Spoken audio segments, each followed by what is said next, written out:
it seems things won't turn out perfectly when you want them to. And there is one thing you can do. Hey everybody, welcome. We're really honored to have a great presentation by Dr. Kenna Stevenson today. My name's Paul Buckey, and I'm the founder and executive director here at the International Foundation of Biomagnetics, and that's the nonprofit tax-exempt organization that teaches and shares Biotouch healing around the world. So we are really honored to have Kenna here share a lot of the research she did with Biotouch. She's passionate about Biotouch, and I'm just going to give you a little intro about her and a little bit about her history, some very interesting little points in here, and then we're going to let her do her presentation. So Kenna Stevenson, a family physician, author, teacher, and researcher, thrives on helping others achieve well-being. At age 5, she declared her desire to become a physician. As a Texas teen, she worked in cotton fields, then excelled in fast food at KFC. And following her 18th birthday, she eagerly became a certified nurse's aide. She received her last nurse's aide paycheck on graduation day from medical school. In caring for over 100,000 patients in diverse settings, including, I think it's Murray in New Zealand, under triple canopy jungles of Central America, inside a mobile unit traversing Texas minefields, and on Paramount picture sets, along with private practice, community, global, and academic medicine, she fulfills her passion for exploration and adventure. A native Texan and honors graduate of the University of Texas at Austin, she completed the Doctor of Medicine degree with research honors at Texas Tech University Health Sciences Center, which included a student fellowship at the National Institute of Health. Her residency at the University of Texas Health Sciences Center culminated with the Residence Resident Award. Her career encompasses undeserved areas of Texas, Arizona, Central America, Southeast Asia, and New Zealand. Kenna's research has been featured in Family Practice News, Cardiology News, OB/GYN News, Medscape, UK News Digest, and Cleveland Clinic Heart and Brain Summit. Her women's health research is included in the European Society of Endocrinology 2025 Clinical Practice Guidelines and recognized in a 2023 Mayo Clinic review called Addressing the Missing Links in Cardiovascular Aging. She serves as an associate professor of family, community, and preventative medicine at the University of Arizona College of Medicine, Phoenix, and is the founding medical director of Team 5 Medical Foundation. Kenna's book, The Gospel of Women's Health, Awakening Athena Again, has received international acclaim. We are honored to have you, Kenna, and we're just going to let you take it away. Thank you, Paul. It's great to be here. I'm excited about everyone's interest in our findings with brain spectroscopy and Biotouch. This presentation will probably run about an hour with a question and answer session at the end. And the slides are very dense because part of the reason for this meeting today is to invite research collaboration and invite researchers who are looking for touch modalities and ways to help patients. And so I know that some of you have perspectives as a Biotouch practitioner, or maybe you have a curious interest in Biotouch, or maybe you're a physician, a nurse, physical therapist, physician assistant looking for new, novel ways to effectively help patients with pain and stress relief. Next slide. Touch has been part of medicine since ancient times. We know in Egypt there are texts that mention touch as a treatment modality. We know that Hippocrates himself prescribed and used touch for different diseases. Next.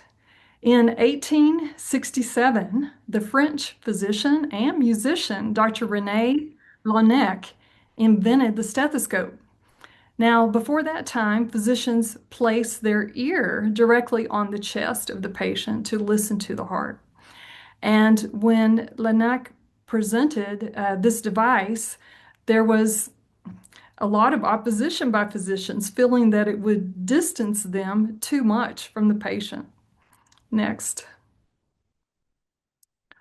And look how far we've come. I hear from patients every week that I'm the first physician that has actually conducted a physical exam, that they're very appreciative that I took the time to do a neurological exam, do a neurosensory exam, use my stethoscope to listen to their heart and lungs. And I feel that many are missing out because the hallmark of medicine is the history and the physical exam. Norman Cousins had this to say: physicians celebrate the CAT scanner while patients celebrate the outstretched hand. And Voltaire had this to say: physicians prescribe drugs about which they know very little, for diseases about which they know even less, for human beings about which they know nothing at all. Next.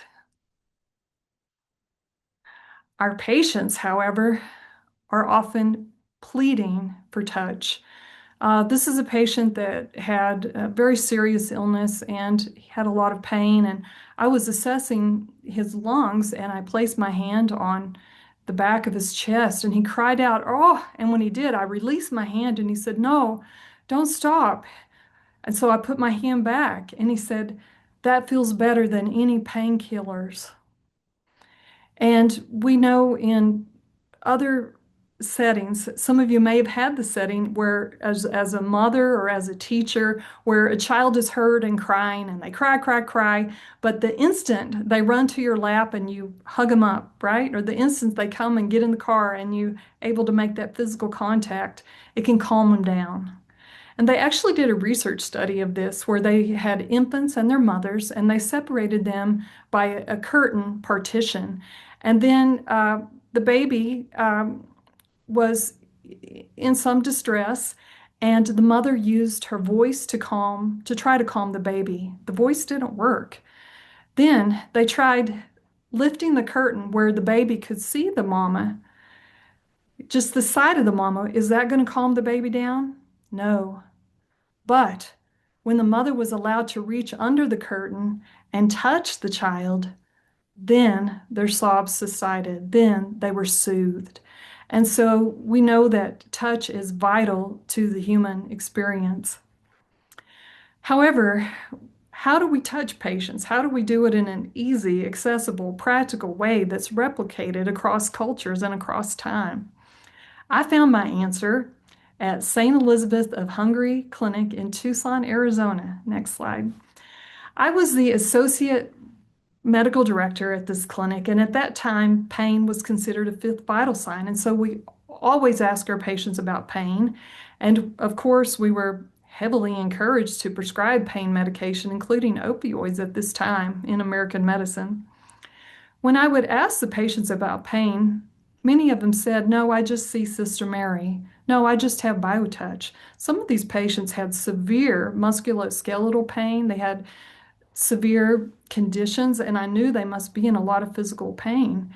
And I was perplexed by this concept of Biotouch and what Sister Mary was doing. I had not learned anything about it in my medical education. I asked the medical director about it, and he said, "Well, you'll just have to ask Sister Mary." But it seems like our paths never crossed. We were very busy. We had over 400 volunteers, 16 medical exam rooms, 9 dental rooms going. But one day, I came to work. I had a severe migraine headache, and like any good doctor, I went into the sample closet to see what I could find. There wasn't anything there. I wondered how I was going to make it through my day. And a patient canceled, and so I went to sit in my office for a moment and rest. There was a knock on the door. A lady entered. "Hello, I'm Sister Mary. I see that your patient canceled and you have a few minutes. I would like to introduce you to Biotouch." Well, I said, "Okay." She said, "Are you having any pain or distress?" And the scientist in me said no. And she said, well, I'll just do the greeting in the headset. That's what we usually do for outreach health fairs and when we're just introducing people to Biotouch. As she touched my head with this very light, gentle touch, the pain began to dissipate, and then it disappeared completely. And I thought to myself, with the observations I had seen in the patient population and my personal experience, I want to investigate this. I want to learn more about this. Next slide. So here is Sister Mary performing Biotouch.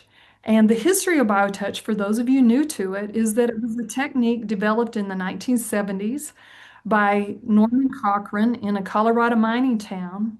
And he was spontaneously doing this to help others with pain and stress. At first, he thought just he himself could do it, but then he realized that he could teach others which points to touch and how to touch them, and they had results too of the recipient having pain or stress relief. And so in 1991, the foundation was established. You can read all about it at justtouch.com. Next slide. So life took me to the University of Texas Health Center, and I had some seed money, and I wanted to use the seed money to research this modality. The BioTouch technique is characterized by a very light, butterfly-like touch on the skin using the first finger and the second finger, or the ring or the index finger and the third finger of the hand. There are 17 sets of points that can be touched, and the touch is held for about 6 to 8 seconds. And then there are also slow stroking touches between some points. Next slide. When we compare different types of touch, we see there's biotouch, there's Reiki, there's therapeutic touch, and there's kangaroo or grooming or caring type touch. And you can see the different characteristics of the modalities. Biotouch does not require any type of meditation, centering. There's no real conversation or cognitive component at all. No co-speech is required. There's no reading or unruffling of any type of energy fields. There is always skin-to-skin contact, and there is no hierarchy or attunement or authority. Someone that just completed BioTouch practitioner training is just as effective when they use the technique as someone like Sister Mary that had done it for decades. Next slide. When we look in the animal world, we find that touch is vital to their well-being and even to their survival. Dr. Jane Goodall, in her vast amount of research of the chimpanzees in Africa, taught us so much about this, and that grooming behavior is not just about removing debris from the fur or the skin, but some of these grooming sessions might last for hours. And that when there was a polio outbreak, one of the adult males who was paralyzed from the waist down, he drug himself a long distance in order to attend a grooming session with other chimpanzees. We know from Harlow's monkey studies where they took the monkeys and separated from their mothers, and then they constructed a wire mother monkey with the food, and then they constructed a soft mother monkey. We know that those little juvenile monkeys, they hung out with the soft mother monkey most of the time. They only went over to the hardwired one to get a bite to eat or drink. And so this type of tactile interaction is innate and needed, and it's vital to psychosocial development as well as the immune system. Next. Saul Schomburg at Duke University is recognized. He's won numerous awards, including the Golden Goose Award, for his work in touch beginning in the 1970s. Dr. Schomburg was interested in an animal model of what happened in the neonatal ICU. In the late 70s and 80s, we were able to resuscitate babies much younger and much smaller than previous. Yet the babies often struggled with immune problems, with growth and development problems. And so in this animal model, he took rodent pups, and when they were 10 days old, they were isolated from the mother, and they were given adequate food, adequate water, controlled temperatures.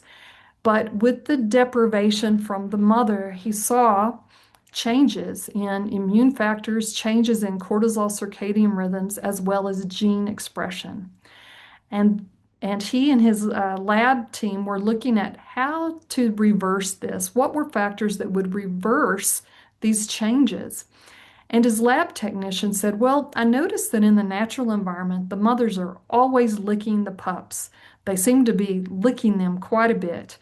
What if we took a paintbrush and dipped it in some water and we just rubbed it along the fur of the pups to see what would happen?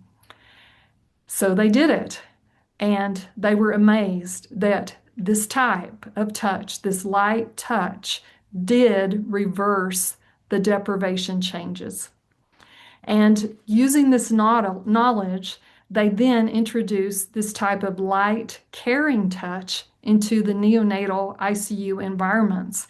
Whereas before, the babies just received what we might call intentional touch, where a tube or lead or wire was adjusted or their body position was adjusted.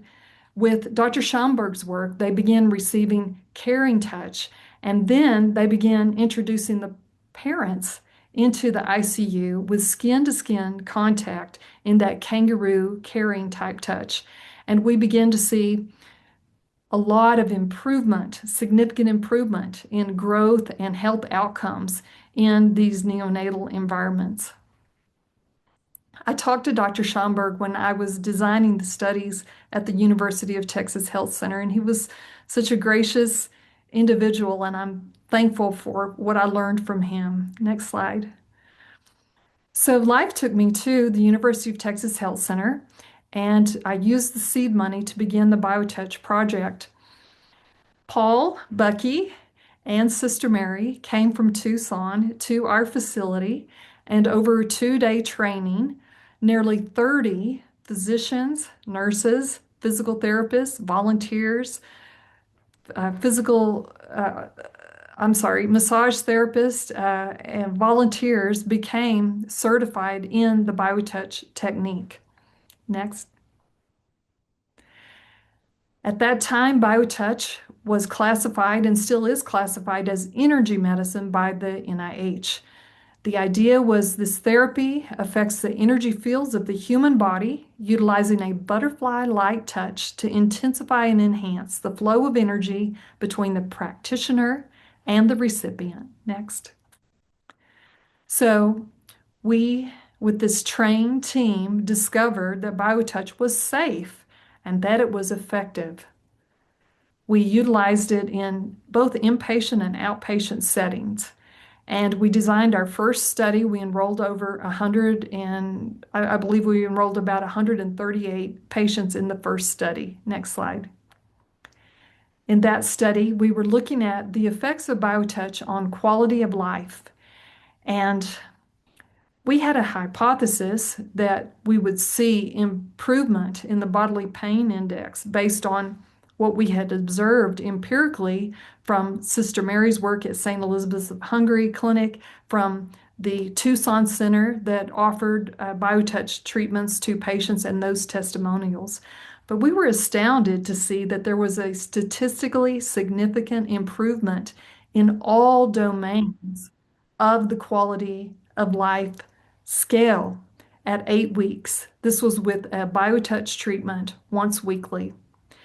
Then Biotouch was stopped, and 4 weeks later, we assessed the quality of life again, and we found a sustained benefit in 5 of the domains. So you'll see the double asterisk there. Those 5 domains were vitality, social functioning, the mental health index, the bodily pain index, and general health perception. So there was a duration of benefit. Next slide. We presented our findings at the American Association of Integrative Medicine annual conference. Next. Our follow-up study was looking at a more homogeneous patient population. I've been I've been fascinated with menopausal, postmenopausal women throughout my clinical practice and career. And so I wanted to study this touch modality in this group of women. And so we enrolled this group of women, they were between the ages of 64 and 82 at the time of enrollment. And we compared a touch group and a no touch group and measured the effects on immune factors, inflammatory factors, hemostatic factors, the quality of life scale, as well as cortisol circadian patterns. Now, the no touch group was a real challenge in asking these women not to have any physical affection, hugs, handshakes, massages, pedicures, manicures for the 4 weeks of the no touch. And some of my patients actually made a sign that they wore around their neck so they could avoid touch. Now, most of these women lived alone, so in their household, it wasn't a problem for them.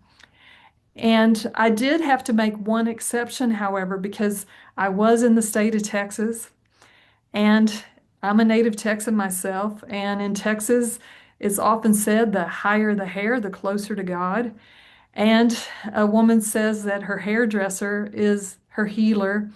And so some women have standing hair appointments for generations. And so I had to make the exception that they could go to the hairdresser if they had a hair appointment. But again, we wanted no scalp massage during the hair appointment. Next slide. So we looked at multiple factors. I'm just going to highlight a few of those. Here's Dr. Anna Kurdowska.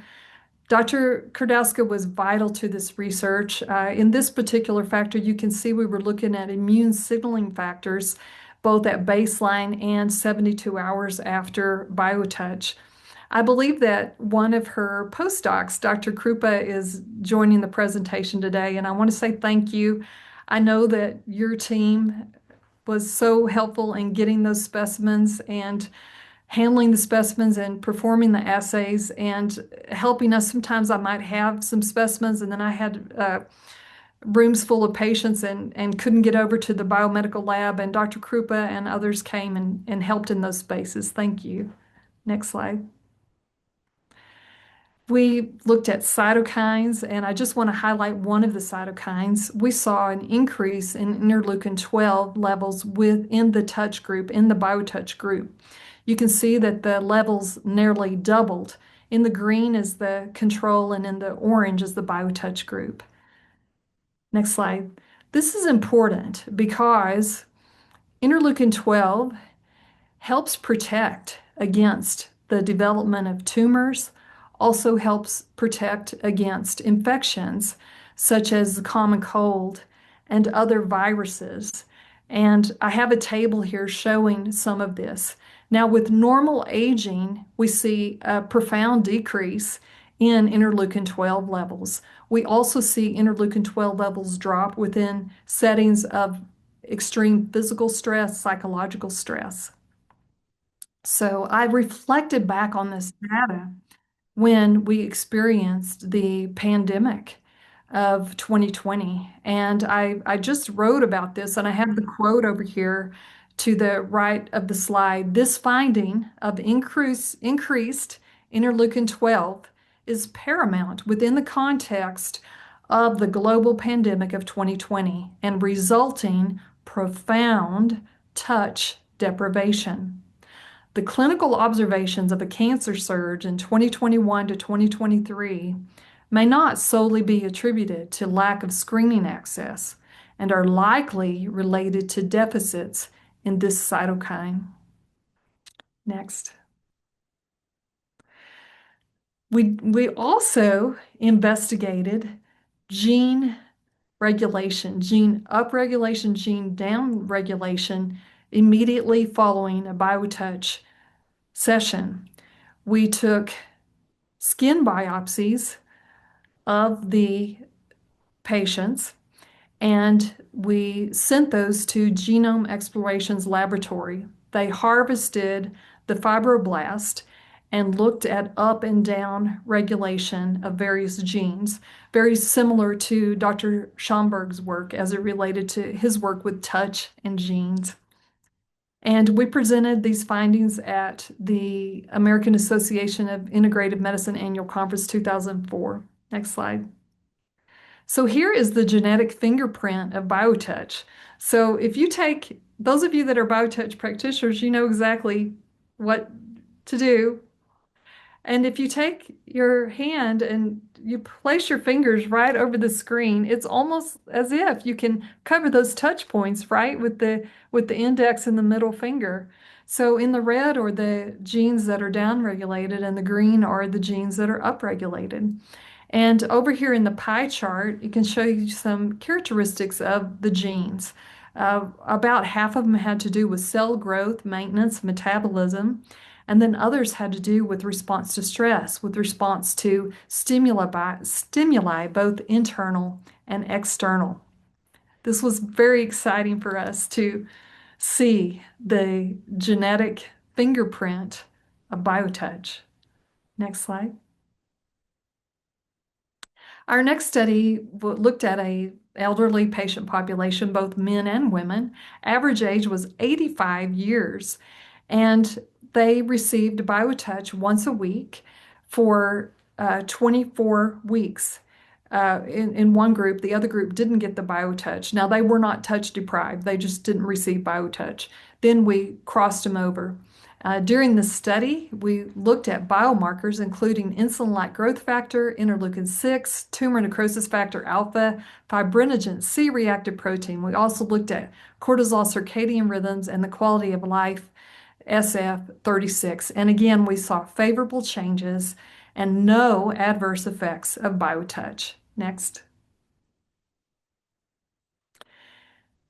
I've taken Biotouch into the boardroom. There on the left, I was asked to present to the board at the University of Texas Health Center because they were very intrigued and curious about this type of Biotouch research that we were performing. And also out into the community. So over on the right, this is an elementary school where the school nurse and some of the teachers became Biotouch practitioners, and they brought it into that setting. It has application across a diverse group. Next. We took Biotouch into medical missions with Tejas Missions and with Team 5 and other groups, and I've seen it offer benefit in pain and stress relief. But I remained intrigued and curious as to what was happening in the brain with Biotouch. Next. Most of the studies looking at touch or energy modalities involved an MRI. Now, I don't know if any of you out there have ever had an MRI, or maybe you know someone that has had an MRI, but going into an MRI scanner is a fairly stressful experience. It requires that the patient lie flat on their back, that they remain very still. It's extremely loud environment as well in the MRI. And so I felt that would be difficult to investigate Biotouch using an MRI scanner because the patient would not be in a natural posture, and it would be difficult and extremely expensive to get this information. But what is happening in the MRI scan is they are looking at bold signaling. So you can go over to the far right, and that bold is blood oxygen level dependent changes. And that's what they're measuring in these studies. Next slide. So I became aware of a portable outpatient type modality that could give us this information. We're looking at the neurovascular unit. In the slide here, the white is the nerve or the neuron, and the red is the blood vessel. That's what we want to look at. What's happening there? Next. And OB Labs device looks at what they call the activated brain by measuring oxygenated hemoglobin and deoxygenated hemoglobin around the neurons in the prefrontal cortex. And this is simply referred to as cerebral hemodynamics. Next slide. You'll see these wavelengths as we go through the presentation today. And so the OB Lab device uses near infrared technology, and the wavelength is between 760 and 850 nanometers wavelength for those physicists out there that want to know those details. In this diagram, the red represents the oxygenated hemoglobin and the blue, the deoxygenated hemoglobin. Next. In Japan and in Korea, this technology is used at the bedside and in outpatient clinics. And you can see on the far right, there are multiple publications as it relates to looking at different clinical conditions and using the NIRS or near infrared spectroscopy technology. Next. So I wanted to obtain this device and use it to study Biotouch. And I found the contact information for OB Lab and I wrote them this letter. You can see the date of this letter is 2022. And they answered my inquiry with a price list that was far beyond my budget. Just the device itself, I believe, was around $39,000, and that did not include accessories. That did not include software, which I believe was around $6,000, and up and up and up. So super expensive price tag on this. But I kept checking in with them periodically and asking them, where can I go and observe this? Because I just thought if I could just go to a lab and see it, I could see if it would work for our purposes. And then in July, Christmas came early, Christmas in July, when I got the next letter. Next slide. Dear Dr. Stevenson, thank you for getting back to me. We don't know anybody in your area that you might go and look at the system with, but we can provide a loan system free of charge to you for 2 weeks so you can test this device and see if it will work for your needs. Now, before I said yes, I said, does this include the software too? And they said yes, because I've used devices where you don't get the software and then it doesn't really help you much. And so they were very generous in offering this. And so my next phone call was to Paul Bucky. Next. I said, Paul, we've got this opportunity. Do you think we can get a group together and measure what's going on during BioTouch in the brain? And Paul was talking, and then suddenly it became very quiet. And he said, there's this huge owl that just appeared about 3 feet away from me. It's just staring straight at me as we're talking. He said, I think it's going to have to be a yes. And so he said yes and got the group of volunteers together, and it happened in August. Next slide. The device came in the mail, and of course, like any good investigator, I tried it on. Next. And I realized that there was going to be a nurse tattoo, a temporary tattoo on the forehead of the women. And remember my research in Texas, so I knew that I needed to prepare the patients that they might have these little indentations for a little while afterwards. So maybe not go to a party right after they have their NIRS scan. Next slide.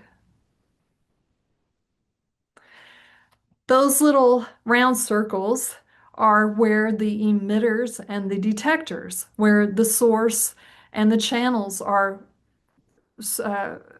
putting the flow of light at about a 3 centimeter depth into the prefrontal cortex and measuring those bold changes that I talked about earlier.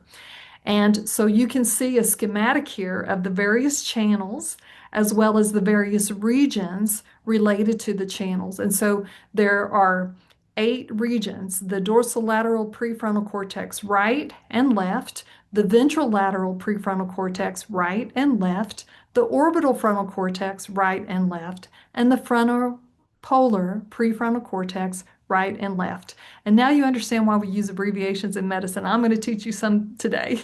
Next slide. So here's a schematic of the brain. And so you can see that frontal lobe and the temporal lobe. And remember the photo of me wearing the headset. So it would go across the forehead into the temple area. So we're primarily looking at area 13 and a little bit of area 2. And you can see that those areas have to do with memory, with emotion, concentration, planning, judgment, emotional expression, creativity, inhibition. Next slide. I hustled down to the center and was greeted by our volunteer team of Biotouch practitioners. On my right there is Eileen, and then we have Bev, who's the co-director of the foundation. Then we have Connie and Anne.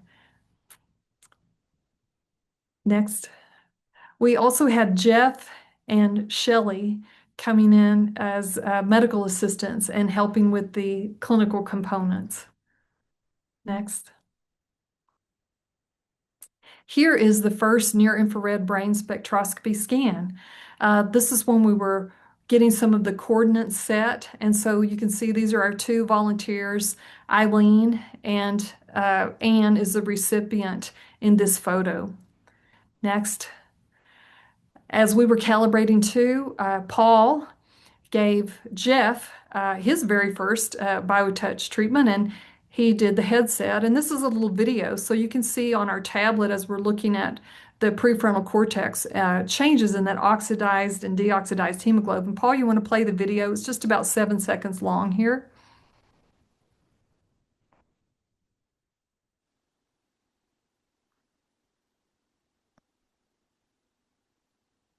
There you go.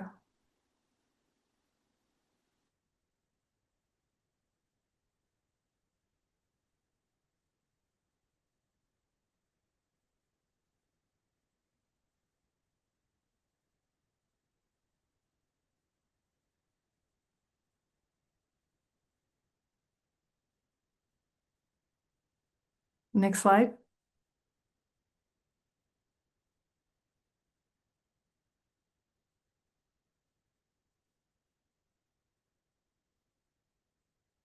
Next slide. So we looked at a cohort similar to the group that I had looked at in Texas of menopausal, postmenopausal women. This group was between the ages of 50 and 92. And we obtained a lot of information about them, their education, their marital status, their household living conditions, their dietary practices, sleep, physical activity, social media use, employment, medications, and hobbies. We also performed an anxiety state questionnaire on the day of. And we found that none of these factors that I mentioned above had any impact on our NERSIT findings. Now, you will see some of the volunteers in this presentation because I want you to see what the device looked like and what we were actually doing in the center.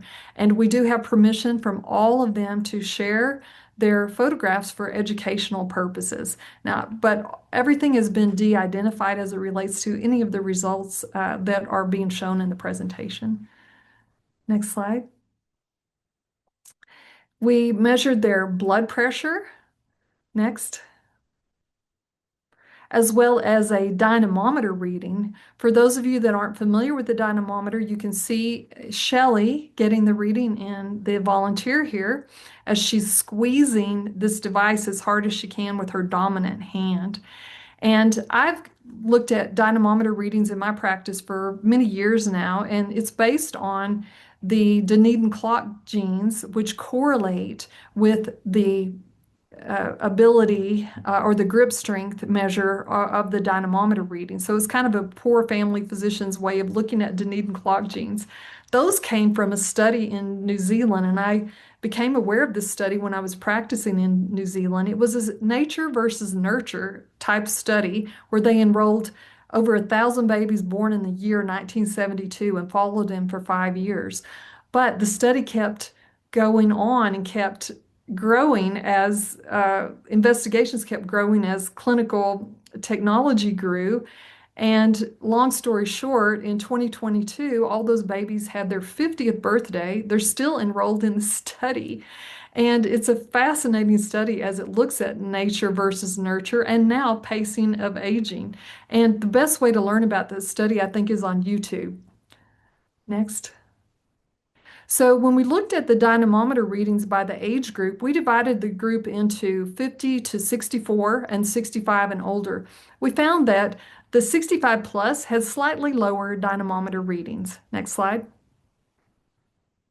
And this seemed to correlate with physical activity. So more physical activity in the 65 plusers, the higher their dynamometer reading. And you'll see that little yellow dot way up at the top. Yes, we did have a dynamometer reading at 46 kilograms. Next slide. We also saw a difference in pulse pressure between the two groups. Next slide.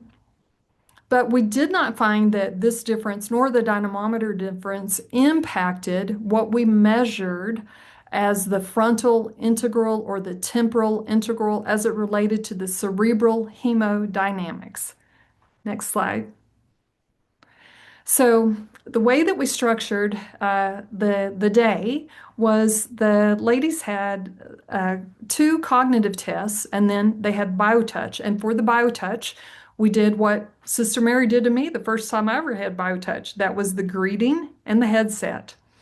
And so the first cognitive test that we did was the verbal fluency test. The reason we did the cognitive test is because we wanted to ensure that we were using the device properly, that our population and our results in these two tests seemed to match what was in the scientific literature.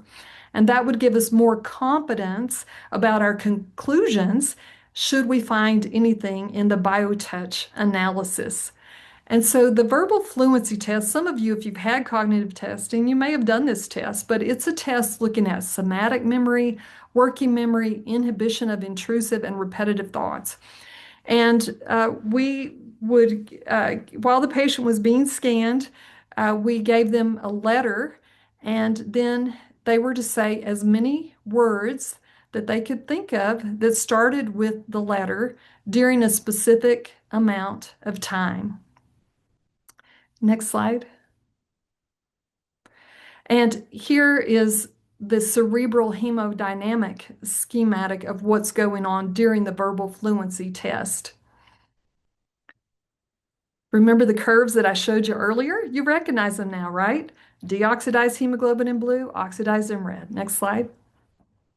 So when we looked at total word counts by the age group, we didn't find any significant differences. And this group had really good word counts. They performed very well on this test. One of the letters that we gave them was S. And I was writing the words down during the verbal fluency test. And this was August, as you recall. And I really had to keep from laughing when quite a number of them said Santa for a word that starts with S. So Santa was on their mind even in August. One of the participants, when we asked her to words with S, Sue, cells, sea, shells, sea, shore. Ah, isn't that very, very clever? And I was holding my breath and hoping that nobody said, and nobody did say, Mary Poppins' favorite word, supercalifragilisticexpialidocious. Next. So we did not find that the anxiety state influenced the verbal fluency. Next. And when we looked at the temporal integral measure of the cerebral hemodynamics during the verbal fluency task by age group, we didn't find any significant differences looking at our early elders and our late elder groups. Next. And so the optical topography analysis of the verbal fluency test was right in line with what we saw in the research literature as it relates to this population. For the physicists here, the integral and the centroid are simply units. The integral value is describing the size of the hemodynamic response, and the centroid value is the index of time changes throughout the task. Next slide. So every one of the participants received a personal optical topography report, and the group appeared very normal as it relates to this. Next slide. Now, our second cognitive task was the Stroop task. This is a task looking at incongruent stimuli, looking at cognitive control, and looking at sustained attention. And so during this task, you can see on the screen here, this is our other volunteer, Ivan. Ivan's a software engineer and helped with data entry and with statistical analysis, and vital member of our team. Thank you, Ivan. And he's holding the tablet here. And so the patient is presented with a word, and that word is in a color. And underneath the word are two boxes. One box is the color of the word, and the other box is the word. And so you can see here the word green, Green, but you can see that the color of the word is yellow. And so the patient, for the correct answer, would touch the screen, would touch yellow. So I hope I've explained the Stroop test to you sufficiently. Next slide. And when we looked at our Stroop task results in these 8 regions of the brain, we found very good concordance with what is reported in the clinical literature, that the activity is in the right ventrolateral prefrontal cortex. This is looking at oxygenated hemoglobin. Next slide.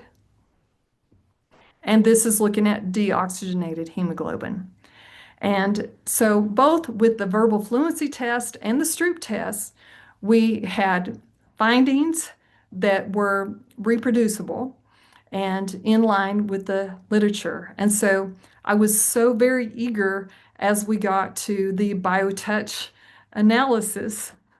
And my hypothesis was that we were going to see the Biotouch hot point, so to speak, in the left dorsolateral prefrontal cortex, because that seemed to be where analgesia or pain relief lived in a lot of the clinical research around pain stimulus and pain stimuli studies. And so Ivan and I got together and I said, look at the left dorsal prefrontal cortex first. Come on, let's look at the left and let's see it. And next slide. So drum roll, here we go. And look at that. They look pretty much the same, don't they? When you look at the left box and the right box and that red line in the box, they're right in there together. No significant change, not at all. So I was pretty disappointed with this because I was hoping we were going to have a real quick, easy find and move forward, but we didn't. And so our clinical research team did what every research team does, and that's look at all of your data, look at everything, not just that area related to your hypothesis. And so that's what we did. Next slide. So when we look at all of the regions, we started seeing changes in the orbital frontal cortex, or the OFC. This shows the change in the oxygenated hemoglobin in the OFC. Next slide. This is looking at deoxygenated hemoglobin, and where do we see the activity? In the OFC, orbital frontal cortex. Next slide. When we look at total, both oxygenated plus deoxygenated, we see the activity in the right and left prefrontal cortex. And I want to give a shout out thanks to Dr. Ding. Dr. Ding is a presidential professor at the Stevenson School of Biomedical Engineering in the University of Oklahoma. And I think probably the reason that he was willing to help me, as I read some of his fascinating papers on this and wanted to communicate with him about our data, was because of my last name. And when I got home that night at dinner, I asked my husband, hey, any of your relatives have anything to do with the University of Oklahoma School of Engineering? And he didn't know of anybody. But thank you, Dr. Ding. So we have our answer. It's in the OFC. So I wanted to look closely at the waveforms in the OFC. Next slide. First, let's talk about the orbital frontal cortex. It is involved in decision making. It's involved in expectation, adaptive learning, sensory integration, and mediating reward and fear related behaviors. And the body of evidence shows that the mid anterior OFC, which is where we see more of the activity, it tracks subjective pleasure in neuroimaging studies, and it's sometimes termed a hedonic hotspot. Next slide. When I looked at the literature related to pain and the OFC, I found this very elegant study written by some of the most brilliant minds in medicine as it relates to the brain and pain. And if you're having trouble sleeping one night, you can go online and you can find this study and read all about it. But I'll just summarize it briefly to say that what they did in this research study is they were shocking the foot of the patient while they were lying in an MRI scanner.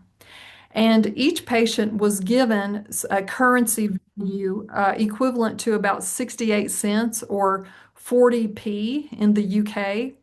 And then they would make a bid as it related to receiving a shock stimulus graded as low, medium, or high. And then a roulette wheel would roll around, revealing the market price for pain relief at that point in time.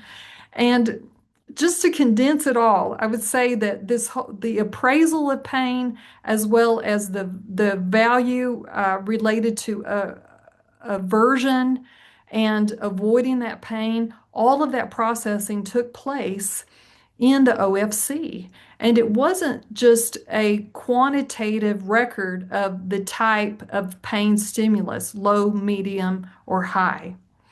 And so pain processing is in the OFC. Next. Uh, in 2023, we had a follow-up on that first elegant work looking at valuation of pain, where they actually put intracranial neural markers in the brains of 4 chronic pain patients and looked at where they experienced both acute pain and chronic pain. And you can see the OFC and see all the little red dots in there. That's where it's happening in the orbital frontal cortex. Next. Another study looked at lifestyle, 2 lifestyle factors, meditation and exercise, and they found using NERS technology that both meditation and exercise activate the OFC, and they termed this mental refreshment. So we see this potential for mental refreshment of Biotouch. Next slide. So because we knew the action was in the OFC, we looked more closely at the actual waveforms that were being generated in the channels of the OFC. And so I'm just going to show you some waveform patterns here. We'll flip through these pretty quickly, but I think that you will start to see the similar pattern as we did as investigators. This was during the Biotouch task, looking at the OFC channels. Next. Next. These are all different ladies. Next. Next. Next. Now, You say, well, maybe they're just always that way. Maybe their waveforms in the OFC are always looking like this because maybe they're meditators or something.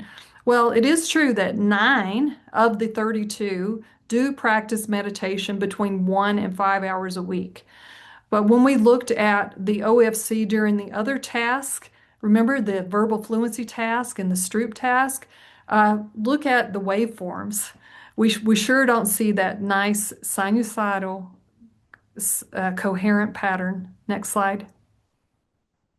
This is during Stroop. Next slide. So we have termed this coherence based on coherence as used in physics, which is the generation of an ordered distribution of energy in a waveform. I think you'll all agree with me, this is coherence. And coherent energy fields are interrelated and they act to amplify and mutually reinforce each other. And isn't this somewhat the mission of Biotouch, Paul, as it relates to the social benefit of Biotouch? As we look at this observed coherence and we saw the synchrony, even intersynchrony between the waveforms. And these weren't that they were all on the same day. They were on different days. And we also rotated 3 different Biotouch practitioners. And we saw this type of synchrony, this type of coherence. And we believe that this observed coherence during Biotouch suggests a role for the human wave theory of consciousness. And I'm working on this right now with Dr. Michael Pravica at UNLV. Next slide. The HeartMath Institute, if you want to read more about coherent rhythm patterns, is a great resource, and I am certified in HeartMath. This is from one of my courses with HeartMath, but I just want you to look at those waveforms here. Here, they're looking at not the brain, they're looking at the heart. They're looking at heart rate variability, incoherence versus coherence. And you can see that pattern on the right is similar to the pattern that we saw during Biotouch. Next. HeartMath Institute defines coherence as the state where the heart, mind, and emotions are in energetic alignment and cooperation. An optimal state where the heart, mind, and emotions are aligned in sync. The immune, hormonal, nervous systems function in a state of energetic coordination. They say this is a #1 tool for healing. And we think of coherence as a simultaneous state of relaxation, readiness, and revitalization. I think that Biotouch does offer that state of readiness, relaxation, but also revitalization and readiness. Now, we didn't just confine our investigation to this group of 32 women. Now, for the group analysis, we did, but I just want to show you some other data here to give you a concept. And then we're going to look at the final analysis of the results. So we've got about 10 minutes left in the presentation here. I know this is a very, very busy slide, and this is looking at that oxidized, deoxidized hemoglobin, but I just want you to realize that there are 8 boxes here, and all of these are looking at the orbital frontal cortex, or the OFC. And you'll see at the top of each one of the boxes is a task. So you see task 1, 2, 3, and so forth. And then you see inside each one of the boxes is an orange square and a blue square, and they seem to be at different levels. So I want to draw your attention over to the far right. If you look down and you see task 4, task number 4, that's about midway to the far right. And you'll notice on task 4, you see a wide variation, a wide gap, right, between the blue box and the orange box. That's a pretty big space compared to those others. So I want to show you the waveform during, I'm sorry, that's task 6. I said task 4, that's task 6, where you see the big gap between the orange box and the blue. That's pre and post task. So next slide.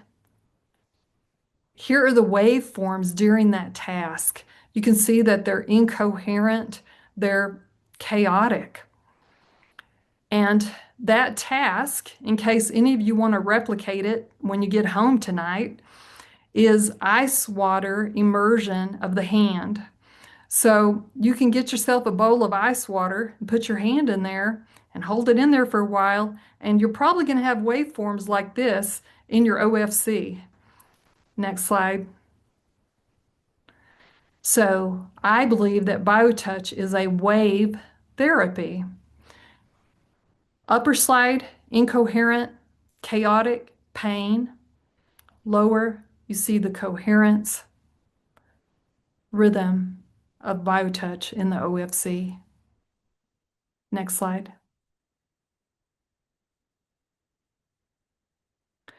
Our final analysis was looking at functional connectivity. So those of you that are in the neurological space, you'll know what functional connectivity is.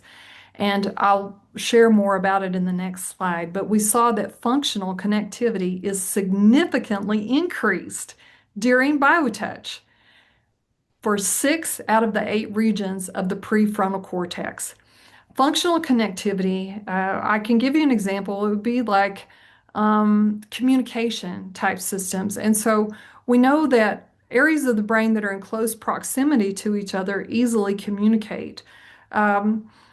But what if they're further away, like on one side versus the other side, or in the front versus the back? So an example this might be, I toured the Midway in San Diego, California a couple of years ago, and that Midway ship is an aircraft carrier, and they showed us all these huge flags on the deck of the ship and how they used flags to communicate with other ships. And so if there is a ship in close proximity that can see the flag, they can respond to that type of communication.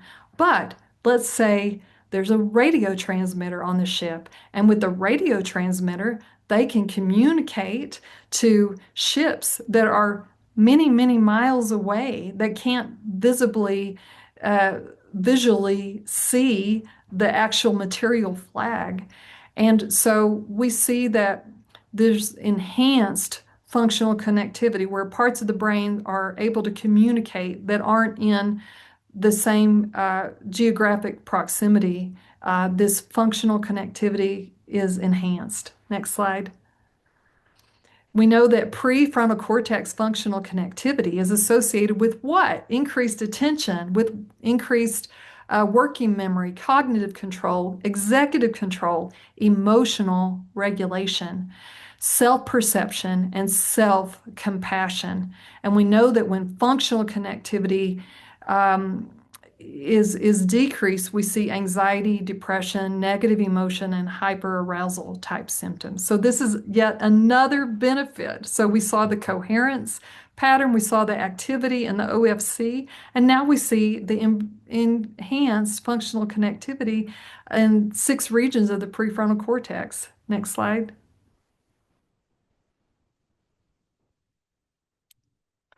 So our conclusions are Biotouch boosts somatic resilience to better deal with challenges in the environment.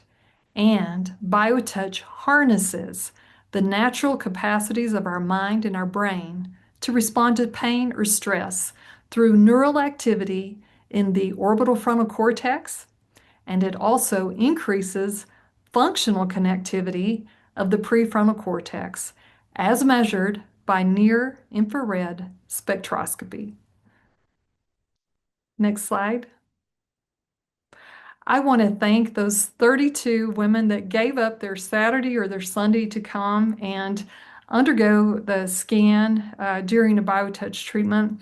They make me think about these 28 oaks that are planted along the walkway as you leave the river landing heading up to the house at this beautiful place on the river road called Oak Alley Plantation.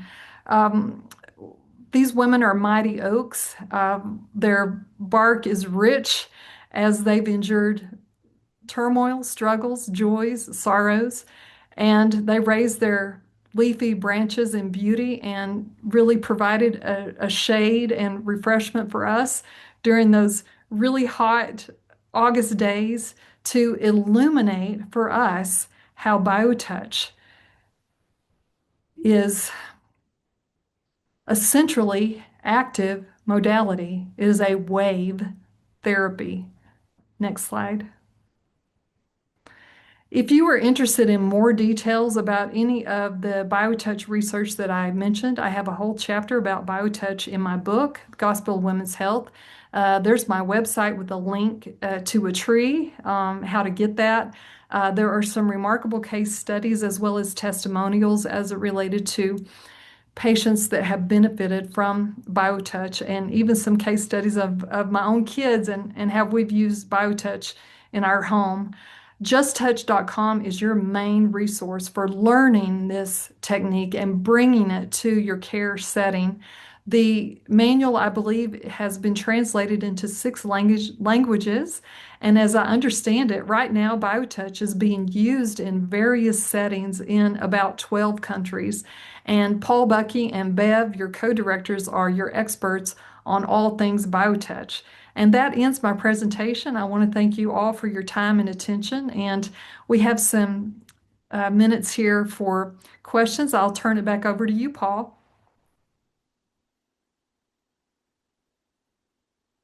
Oh, okay. Paul, we can't hear you. It's weird. Can you hear me now?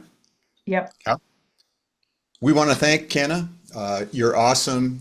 Every time you talk, it just brings more to my heart. You remind me why I've been doing this for 35 years. And we hope that we can continue in our research. If anybody wants more information, contact us at justtouch.com. We're going to close out the recording, but if you want to stick around and have personal questions for Kenna, we'll do that. Thank you all for joining us, and just touch.